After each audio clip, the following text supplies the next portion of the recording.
Thank you for tuning in to Growing Tech Fast, the condensed Org3D podcast in which conversations about growing tech startups are had with those who have grown them. Today, I am joined by Jessica, who is co-founder and COO of the venture-backed Iluma GPT-powered Superhuman for Web3, currently powering Orange DAO. Now, they help to extract and summarize chats and happenings across Web3 organizations. When everything's online, decentralized, the collective nature of communication happening in Web3 right now, Iluma breaks this down into digestible information, feeding you extractive highlights with a customized summary of the information that is important for you. Now, I'm really excited to get into all things Iluma, but Jessica, please, thanks for joining me. Introduce yourself. Thanks so much for having me, Rosie. So I'm Jessica Taggart. I'm the CEO and co-founder of Iluma. I'm originally from Marblehead, Massachusetts, which is a tiny town north of Boston, very picturesque New England, quaint colonial town. I studied at a boarding school, Phillips Academy, Andover. That is an important pivotal moment in my early, let's say, career or early story, because it kind of opened my horizons and made me want to sort of travel and get out there more. I went to USC undergrad. I studied political science there. That's in Los Angeles. Again, this is my slow venture into kind of continuing to broaden my horizons. I moved back to New York, got involved in the tech scene, and then shortly thereafter did a trip to Bogota, Colombia, where I met my husband. We did long distance for a few years, and then we ultimately, I made the jump, not across the pond, but down south, and I ended up here. And shortly thereafter, I met my co-founders, one of whom, my CTO, is here, also based in Bogota. The other one is based in Carmel Valley in California. And we created our last venture together, which was in conversational AI. We raised $7 million. We went through Y Combinator. And more recently, we created our latest venture, Iluma, the superhuman of Web3, powered by GPT 3.5. And we have been working on that ever since. We incorporated in January. We raised a 2.5 million pre-seed. And now we have our beta that's been out for about 2 months. We started with just a really small group of high affinity Web3 communities that we have worked with, such as the Orange DAO and a few others. And now we're just experiencing lovely organic growth, growing 2x month over month. And we're really excited about that. Awesome. I'd really like to know, it sounds like so far things are going pretty well for Iluma, but where did the idea come from? What problem were you trying to solve? Sure. So Web3 is, again, it's a term that's been coined on the internet that I think helps sort of understand what moment we're at right now with the internet. Web3 is characterized by sort of a unique subset of pillars. And the idea behind Web3 is that it's transparent, it's decentralized, it's permissionless. And a little bit more about what I mean by that is the idea for Web3 communities or organizations, as they're called, sometimes you hear them called DAOs, also decentralized autonomous organizations, is that they want to operate in a more democratic way. They want to operate in a way where the power is decentralized, people have access to the same information, and people are able to take collective action. And so this is a really, I think, interesting concept, but it creates a unique challenge, which is, now that I have access to all this information, now that I have access, kind of equal opportunity to all these different people, how do we make sense of all these conversations, all this data, all this information that's being shared? And this is one of the biggest issues that you'll see. And I've mentioned this before, but on Twitter, you probably will not see one person who's in a Web3 community or organization not at one point say, help me, oh God, my Discord is going off the rails. I have 3,000 messages I haven't even read across 17 different channels, across 30 different servers. I need help. And so this is where Iluma comes in. So Iluma helps individual Web3 users and also Web3 communities make sense of the noise on Discord and also across their Web3 stack of different platforms that we use for conversational use. So we are able to identify the most important highlights, the most important metrics and data that's being shared in your communities, and deliver them to you in a few different ways. You're able to customize those extractions that we do. So we can either, pull out interesting different filters of information. So if you want to know the questions or the opportunities, like events, sponsorship, speaking engagements that are happening in those communities, you can see those. We can deliver them in the form of AI-powered digests, summaries within channels in Discord. And we also, of course, have our web app, which is where we pull in a lot of different platforms and different information from those platforms, so you can customize everything yourself. So I think in maybe for those people who are listening who aren't in one of those communities or organizations, a very simple version of the problem is if you've ever been part of more than one group chat or WhatsApp group, and you get to a Sunday and you have 400 unread messages, well, 10x that, and that's probably close to the number or the amount of information that somebody would need to read through to get through it all. And if there was something like this for WhatsApp, I would buy it. So I think I'll keep that in mind. Yeah, I think most people will understand that problem Absolutely. and can appreciate that, especially if all of those messages and all the information coming in through those streams were business related and important to your working life. It's quite overwhelming, the idea that you need to read through it all. So something that can summarize that is going to be a really effective tool for anybody in that area. Can you talk a little bit to how Iluma's doing that? What is it that you do with that information? How do you bring that up into a summary?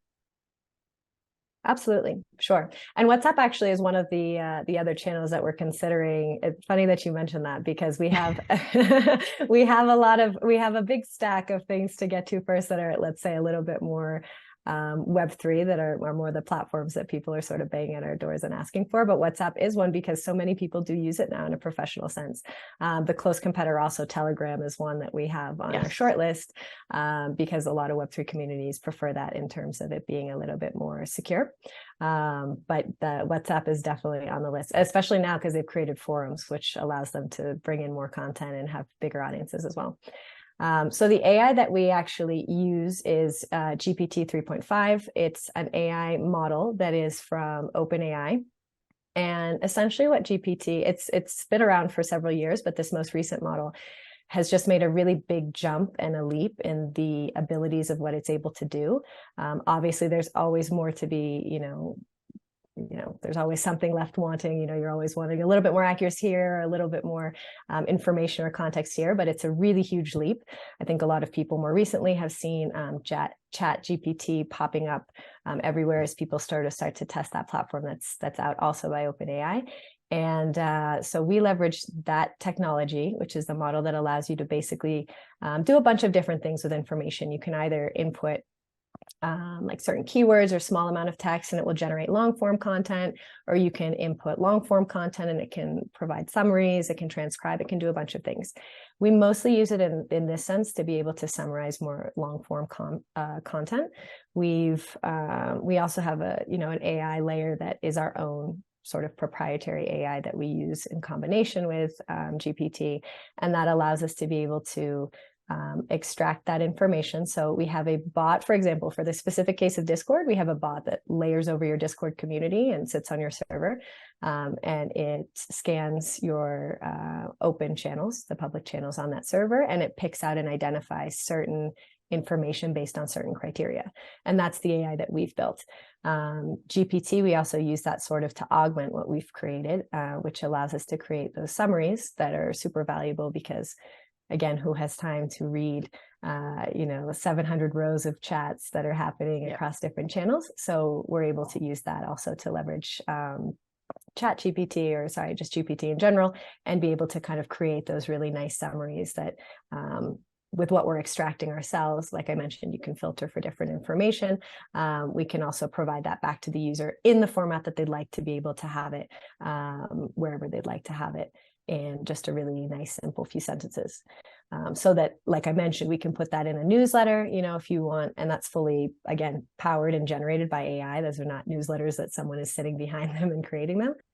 We can push them back out to a Discord channel by the bot itself, or we can also ping you in real time if you want like an SMS or a WhatsApp or an iMessage. We also can do that as well. And then, of course, on top of all that, we've built our own web app where you can log in and see all that information. I think that's what, when we first talked about this and when I was looking at things to talk about in the podcast, one of the things that I thought is I tried to put myself in the shoes of somebody who is facing that problem, and what, on the face of it, when they're looking at Iluma, what might they think? And we talked about it a little bit before we started.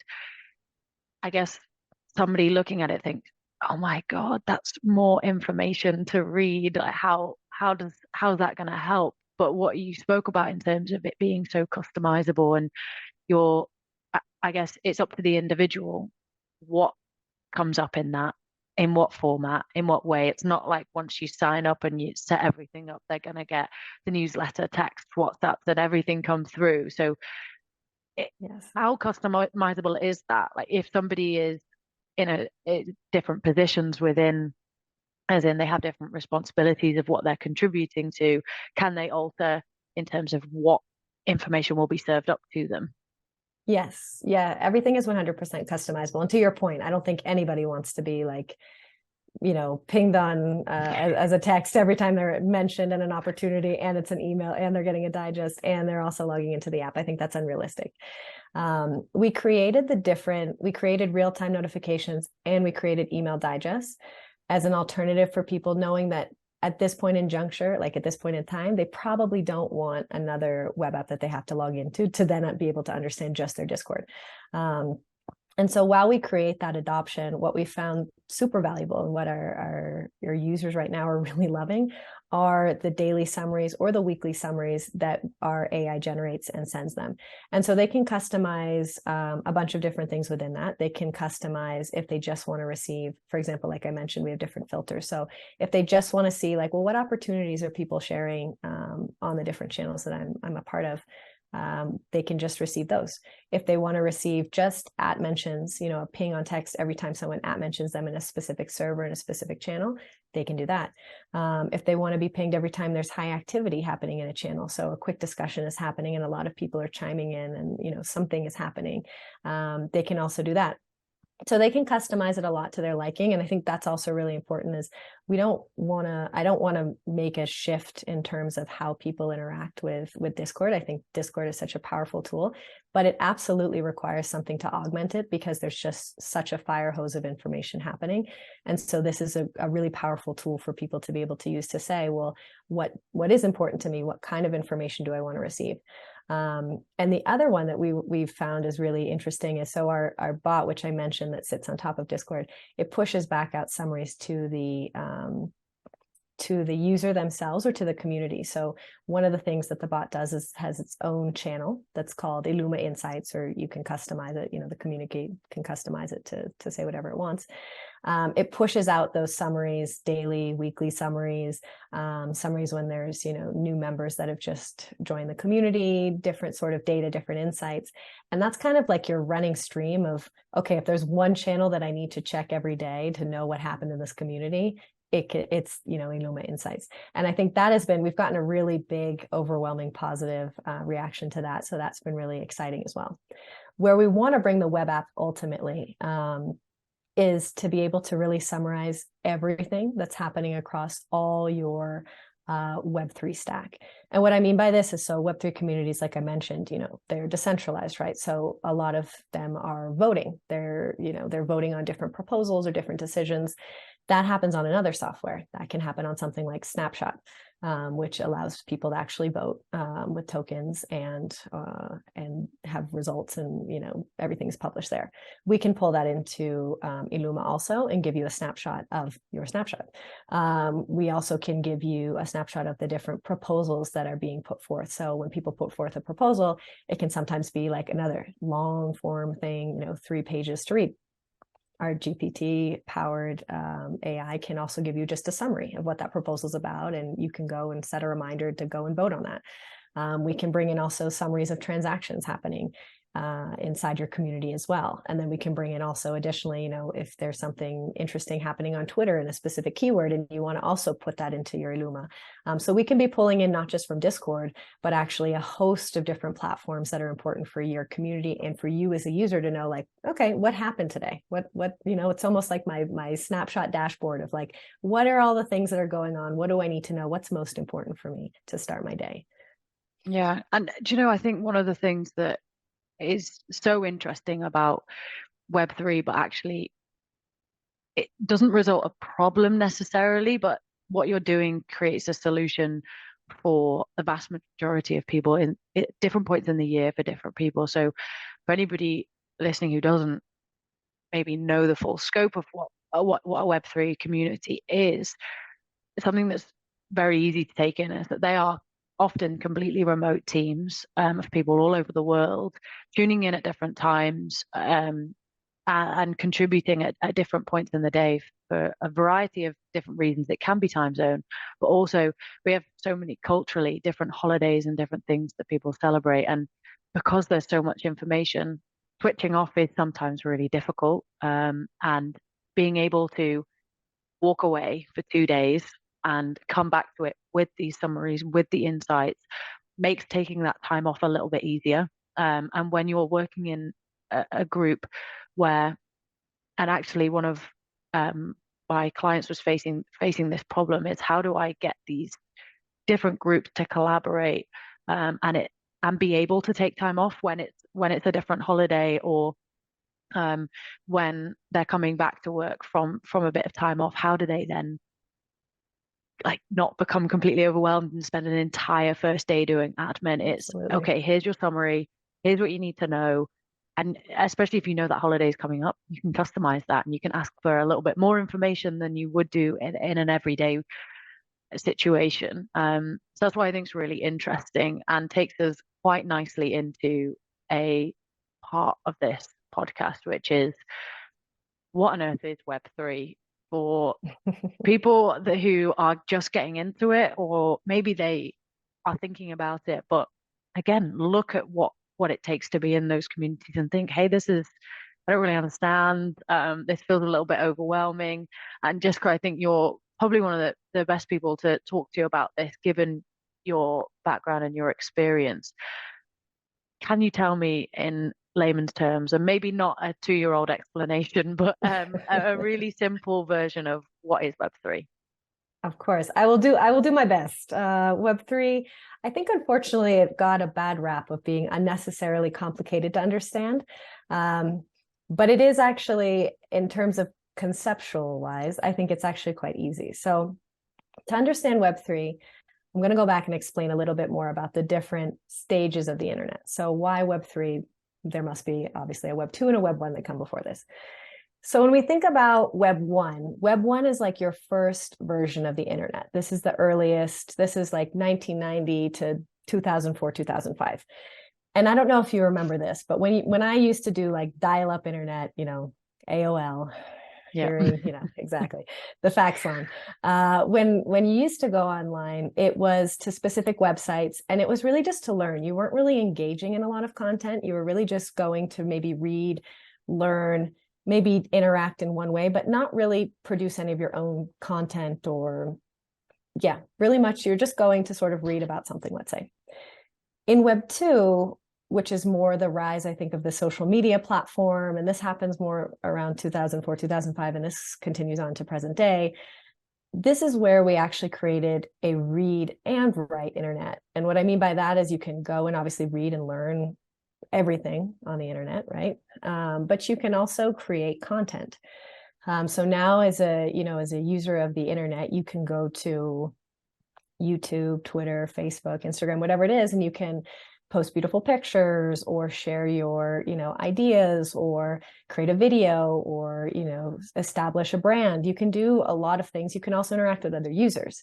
And so this is a really big pivotal shift in how the internet was used and commoditized. What's interesting though about that is the user itself is really dependent on these big platforms and their policies and you don't really have a lot of say. So the example that I like to use from this is one like a YouTube.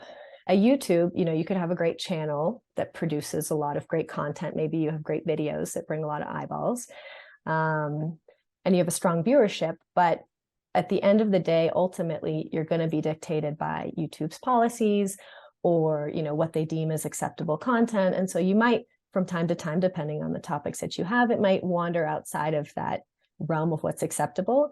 And you could get, maybe your video gets taken down, or you get demonetized or something. And that's fine, because that's also up to YouTube standards and policies. But you as the individual creator, maybe that's something that you don't necessarily agree with. So then if you were to try and take your brand and the following that you've built, it really, at the end of the day, it kind of stays in YouTube or in the platform that you've created it in. It's hard to sort of take that, brand that you've built up and that social graph that you now have elsewhere. And so this is really the spirit of Web3. And this is the part where I think things are changing. So in Web3, which let's say started around 2014 into present, and it kind of groups together, crypto, NFTs, blockchains, all the confusing things that you hear about DAOs, all into one great little group. And so Web3 is this idea that you can read things on the internet, you can write and produce content on the internet, but then you can also own that content at the end of the day.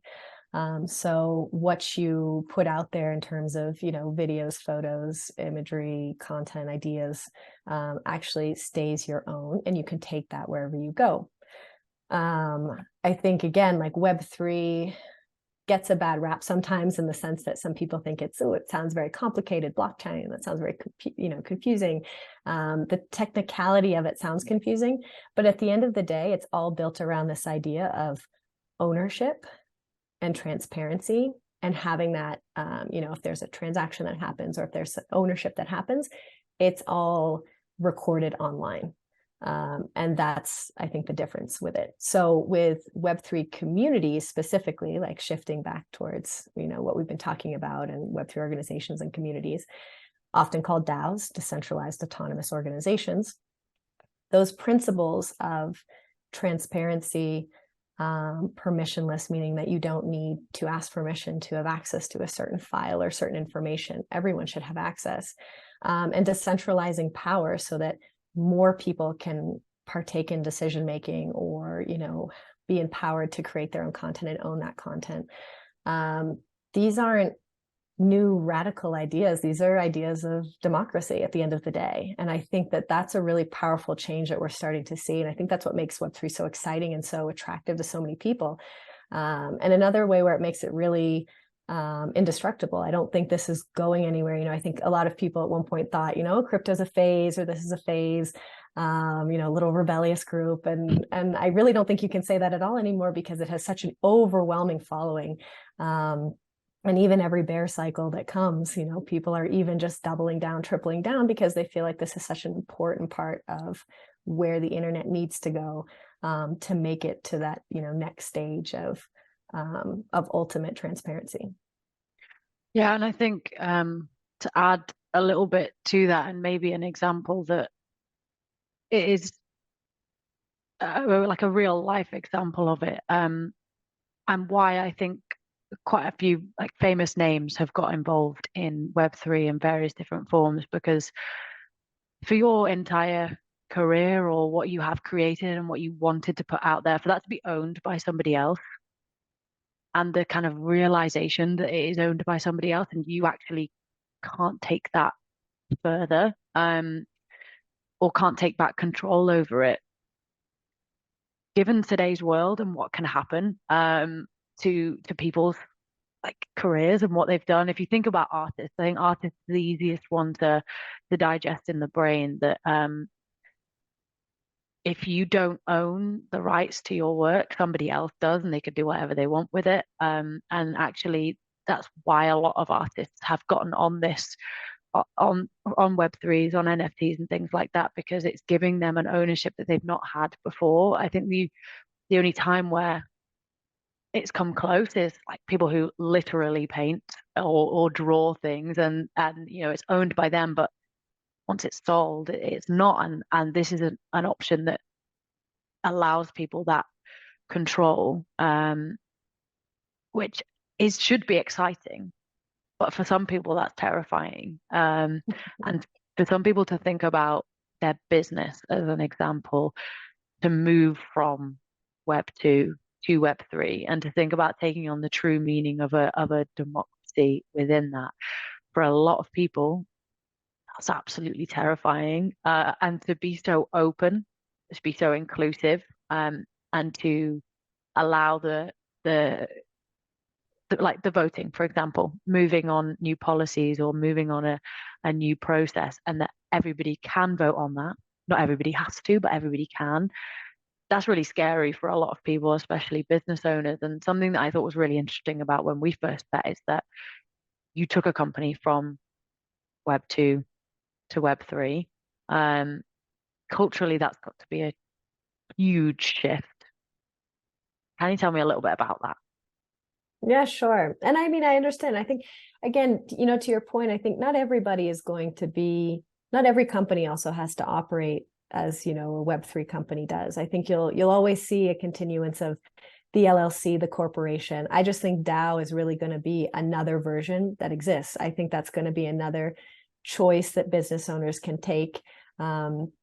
And not just businesses, it might be organizations. I think there's a lot of different really great use cases so far. Like if you've seen, there's investment DAOs that go in together. There's a lot of collective use cases where I think that it makes a lot of sense to structure themselves as a DAO versus any other type of entity.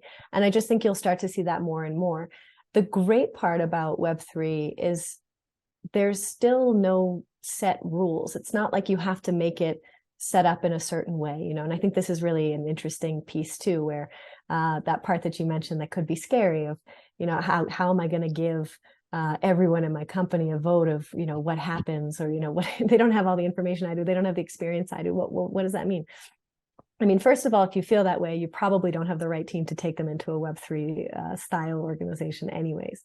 But, second off, there's no rules that say you have to give everybody a vote, or it shouldn't be by, but there's, like democracies, there's a lot of different ways that they're structured in the US. It's not like other, democracies. You have electoral colleges, and you have governors, and, you have committees. You have a lot of different ways in which you can structure things to continue to put in sort of those, let's say, quote unquote, checks and balances, or structures that make you feel comfortable about how decisions are made. And I think that's one of the beauties of Web3 is you get to rewrite the rules in the way that you want to make the rules work for you. There's no one right way to Web3. With taking a company from Web 2 to Web 3, we were really lucky, I do have to say, in a lot of ways. I mean, a lot of that comes from the blood, sweat, and tears we made to recruit an awesome team that we had in our previous company, because we pretty much transitioned the entire team over to the new company. No churn, and just people very excited to dive in. I think we all got excited about Web3 at the same point in time. And that also helped make the transition really easy, because we saw there was just such a great opportunity for us to do something there. And we saw that there was so much excitement also, and a need for something that we're experts, which is in building AI platforms and truly leveraging AI, I think, for really meaningful use cases. I think there's a lot of things that are, it's like no one needs to build the AI for like bird internet, like that doesn't exist. It's not a real problem, but using AI, I think, to really solve real problems is that's our sweet spot. That's what we love to do. We've always loved, figuring out where we can, best position ourselves to truly make a difference. And with Web3, there was just such an opening for us to come in and really resolve a real pain point.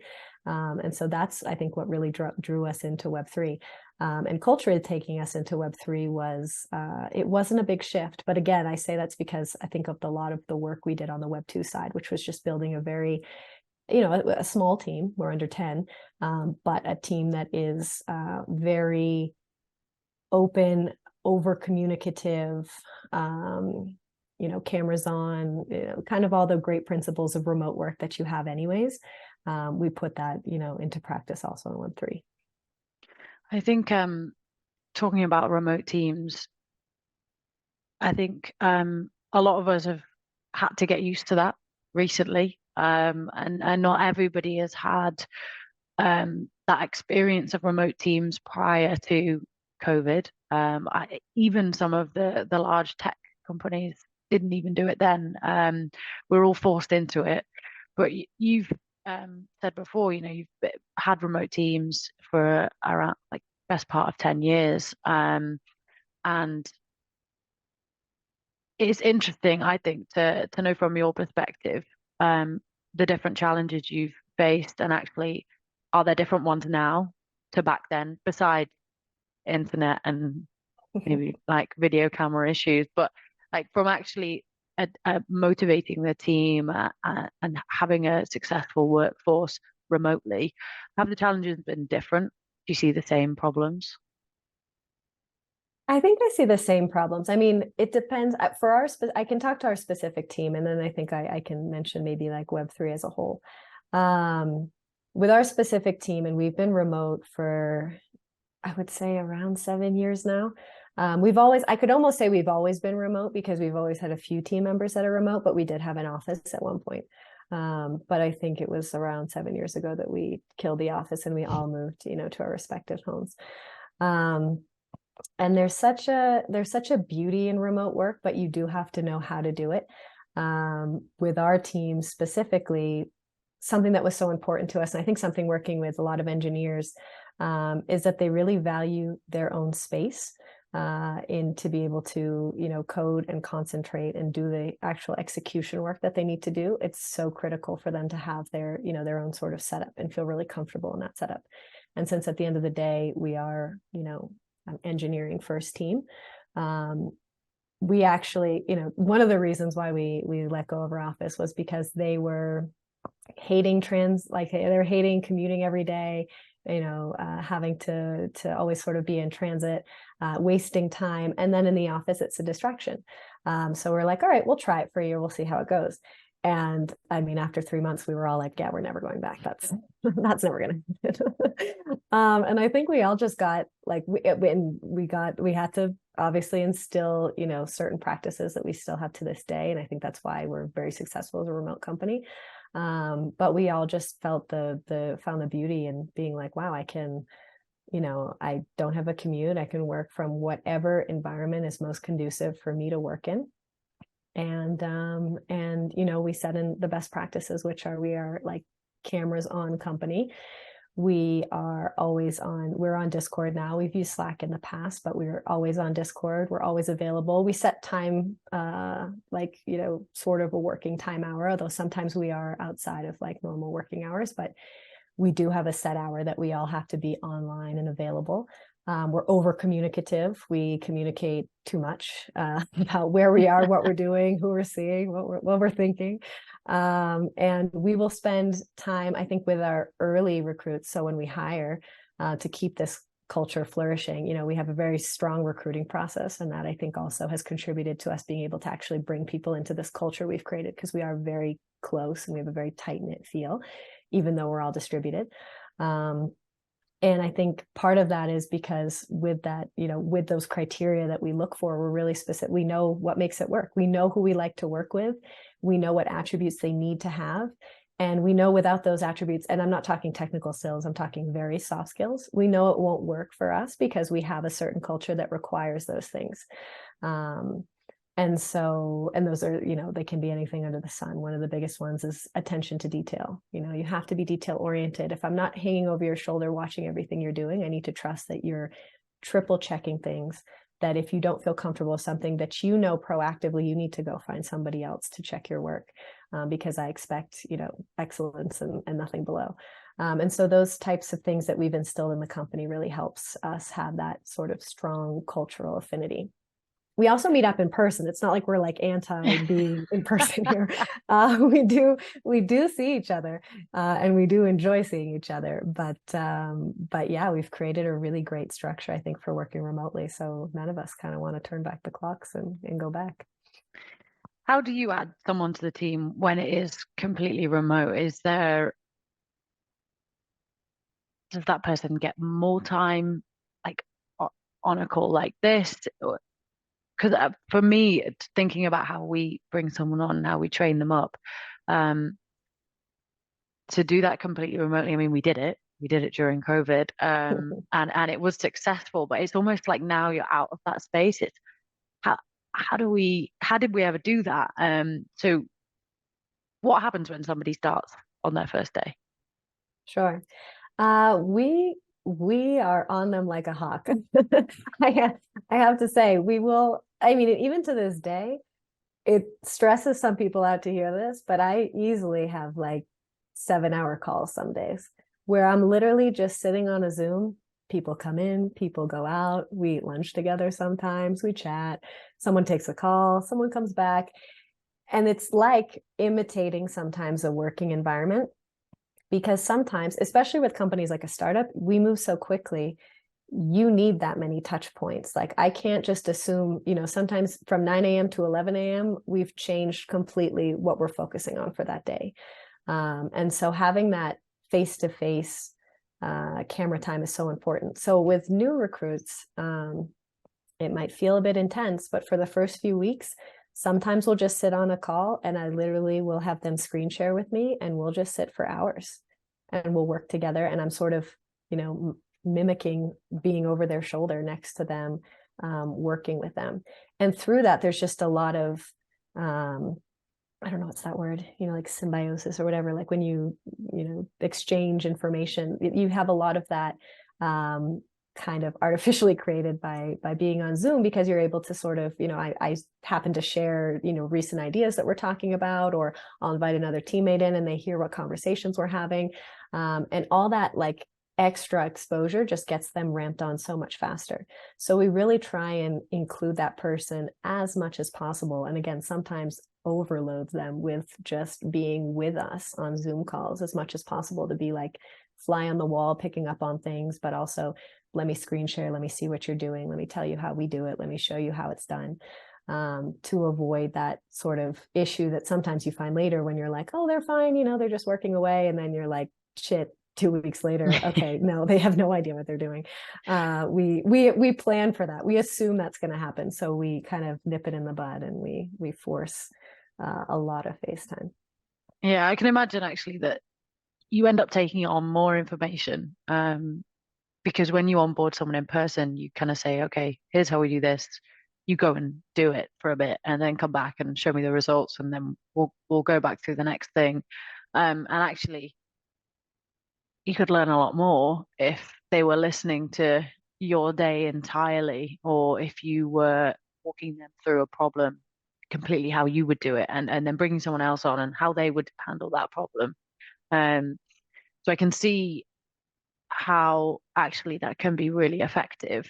One thing that I think I've definitely seen more of an increase, particularly with some of the teams that we work with, helping to put people in there. A year ago, even 6 months ago, they were still pretty much completely remote. But there is a shift now where people are going back into that hybrid world where people can come in, people can not. Some people have gone completely full time back to the office. Do you think, in your opinion, hybrid teams where maybe the management are in office and other people flip between, do you think that that creates a, an extra difficulty to this? It can. I think it depends. I think you really like Web3. I think you can design whatever works for you. I don't think there's any one cookie cutter solution that works for every business. There's some businesses also that I don't know if they would be able to go fully online like we are. I think with, tech and software, it's very easy. Others probably would find that challenging. But I think you have to find whatever works ultimately for you. If you have a big team, I think it would also be like the larger team you have, it might be hard creating that same tight-knit feel over Zoom and kind of keeping track of everyone. You really then start to rely on, your managers and how they also mimic the same really best practices that you have. Certainly creating like cohesive culture can be easier in an office. I think with the hybrid, it's been a great kind of like in between for people who value. I think there's, a lot of people when they went remote, since the pandemic kind of like opened everybody's eyes to what we've been doing, because most people are like, how would you work remote? How do you separate your life? That would drive me crazy. Others are like, oh, that's all I would want in my life, to be able to work from home. That sounds like a dream. And then everyone was forced to do it in the pandemic. So now everyone sort of at least kind of knows what that's like. For some industries and for some people, I think, they really do need that in-office environment. They like to separate out where they work best. And that's great if you have the option to be able to go into an office or have an office space, or like, a hot desk somewhere. That's awesome. And I also would certainly, if, there were team members of mine that wanted to have, like some sort of subscription at some sort of, space sharing place, I would say, please, like, let's do it. Because for me, the most important is to mimic or imitate the environment where the individual works best. And obviously big companies, it's like they can't do it necessarily for everyone. So I think there might be a benefit for the hybrid solution, which is like, okay, if you work better for, remotely or in your own space, great. But we do want you to come in the office a few days, or for the people who really love being in the office, that's there for them and they know they can go there. So I think it's very, dependent, I think, on each company and each company culture, for sure, how they need to kind of maneuver that and operate. You kind of alluded there to one of the questions I wanted to ask you, which is, when Iluma inevitably gets bigger and grows and the team gets larger than it is now, do you still think you'll be completely remote? Do you think that it's possible when the team gets to a certain size? I mean, it's possible. I never say never. We could always go back to offices. Who knows? It depends on if there's like a hub where most people are. Right now, a lot of our team happens to be based in Colombia, but we have team members in the US, we have team members, a few in Europe. So we do have already, kind of different time zones or different areas. So if that makes geographic sense, for sure. I think we'll always try and strive for remote, because I think it's worked very well for us. And I think now, being a more mature team at the stage we're at, we really value that extra time. I think we're all very hard workers. We're all a little bit of workaholics. So the fact that we can kind of, we can augment the time that maybe we would spend in transit and actually be working, and then know when we're off, and, we shut down those computers. It depends. I think there's a lot of companies also that have done it really well, that have done full remote exceedingly well. You also see a lot more retention, I think, when you give people more of the choice to kind of work from anywhere and figure out their own solution. I think that that's another piece as well. So it will depend on where the culture goes, but my guess is we would try and keep it probably remote as possible. But again, we'll have to see what challenges present themselves at a larger size. But myself personally, I will be trying to continue working remote. That's for sure. I think what's really a nice thought to the whole aspect, because often when you're talking with tech companies and you're trying to understand the products, trying to understand the problem that looking to solve, and then especially from a recruiter's perspective, you're trying to turn that into a sell to the next person who could work there. And from an engineering perspective, it's really important that you get that part right, because what you're working on has to mean something to you. You have to care about what you're building. And the fact that Iluma has this remote working team that's really successful in that environment, and you're creating a product which helps people who are doing that maybe on a larger scale, or just the fact that you've got people in the business what they're working on is something that maybe they feel themselves, and they're creating a solution to that problem. Somebody walking into Iluma as their next role, that's got to be a big pull for people coming in, and a satisfying element for those who work there now. Yeah, absolutely. And I think it's something really interesting with previous companies we've had. We haven't always been also the end user of what we're building. And this time, being the end user, it's that, like, using my own product is the most exhilarating experience. It's honestly, it's awesome to feel like the feature that I want is the feature that I'm building, and I see it working. I see it working for myself. I see it working for other people. And I think, having that connection ultimately of, okay, we're designing something that works for our own team, not only, because we're remote, also because we're in Web3, also because we use Discord, also because we use, a lot of the Web3 platforms that we're solving for.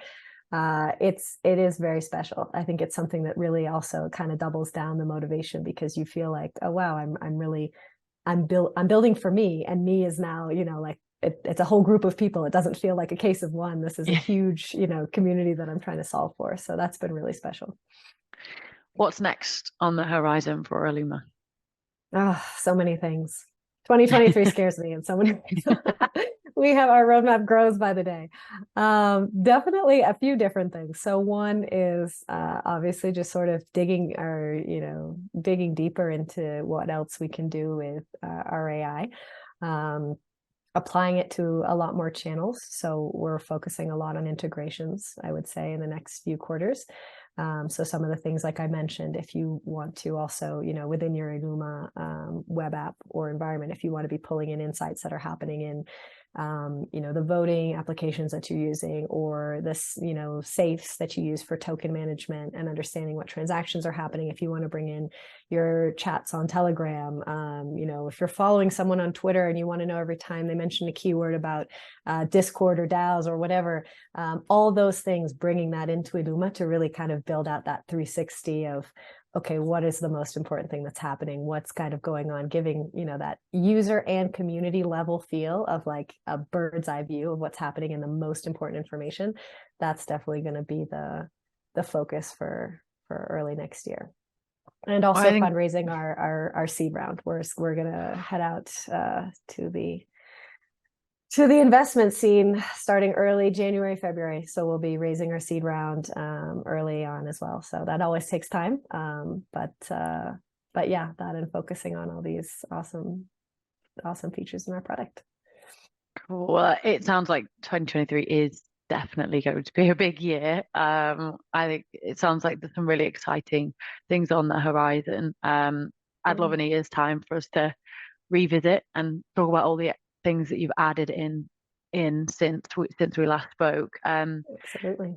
To bring us full circle, always like to ask this question. For those listening, if they only took one thing from the podcast, what would you like our audience to take? Oof, one thing aside from going and trying out Iluma, if you happen to have a Discord or happen to be on Discord or have a server, I would definitely say do not be afraid of Web3. Try and get involved in different ways. There's a bunch of different resources that are available. I started learning. I remember I was watching a series, I think it's called Whiteboard Crypto, and they break down elements. It's on YouTube. It's a great channel. And they break down different elements of, what is the blockchain and how does it work? And they do these beautiful illustrations while they sort of narrate, what does this mean and what value does it bring? Because Web3, for me, in so many ways, is going to be the future of work. It's really going to dictate the technical capabilities, but also that social idea.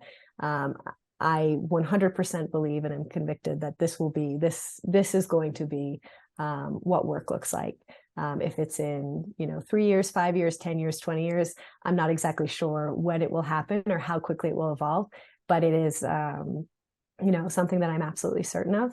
And I would want more people to get involved and to not feel that shyness or that kind of overwhelmness of, it feels very complicated. It feels, just, kind of kick the can down the road. I think it's something we're all going to need to be very familiar with and comfortable with.